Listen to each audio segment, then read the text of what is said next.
Sam, I want to begin by asking you to tell us about your very personal connection to the film's subject matter and how the film came to be.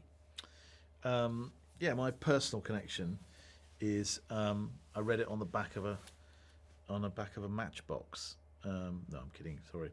My personal connection is that my personal connection is that my grandfather told me the stories when I was a child, and he fought in the war between 1916 and 1918, and he was 17, and they were shocking stories. They were very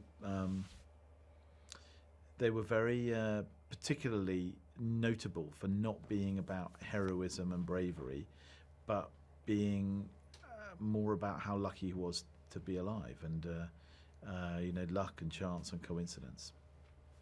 Tell us then how you once you've taken these anecdotes, you put this story together in your mind. Why did you then want to tell it in real time and use this very interesting way of technically making a movie? If you could set that up for me. Yeah, I chose to shoot it in one because I felt partly that I wanted to lock the audience together with the central characters and make them experience it's a ticking clock thriller in the end, every second passing with the characters and take every footstep with them. So I wanted that. I wanted to remove as many barriers between the audience and the characters as I possibly could. And in an ideal world, they forget that it's one shot. They're not thinking about that. They're watching the story. So that's the goal always, is to find a perfect marriage of content and form, a perfect shape. And that's what you're searching for often with a movie. And then there was another reason, which is that, I think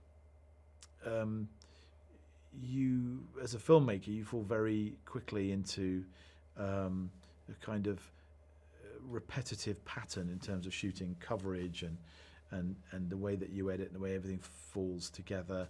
You sort of stop thinking about how many different ways there are to express story, how many different ways there are to treat character and landscape and time and all these other things. So I wanted to kind of, just use a different language for this movie. Can you introduce me to these two amazing actors which you've cast in the film, and was it hard to find them because they both give these amazing performances? Yeah, there were. I wanted two young actors who the audience didn't have any, preferably didn't have much prior relationship with. I wanted to feel they were two amongst 2 million, and in a funny way, I wanted you to feel at the beginning of the movie they weren't particularly special. They were just two average soldiers, and for us to realise or begin to understand why they were special, if they were, during the course of the film. George Mackay is very quite old-fashioned, very internal, but very feels everything very deeply as Schofield, and the slightly different class to Blake, who is chattier and younger and more vulnerable, less experienced in war, but on the surface a much more readable, warmer personality. And it's a combination of the two, the sort of, salt and pepper of the two that I wanted, this unlikely friendship between two people who in civilian life probably wouldn't have spent any time together. I always had the joke that for me, Schofield in the pub would be sitting by the fire with a book, and his glass of wine, with his dog at his feet, and that Blake would be the other end of the pub, on his fourth pint with his mates. And just lastly, can I just ask you about this experience we're going to get in the cinema? I mean, you briefly touched on it, but I just want to just bring it in together. I mean, what's the experience we're going to get when we sit down and watch 1917? And as I said to you before, I saw it in Dolby, and the only word I can use is exhausted.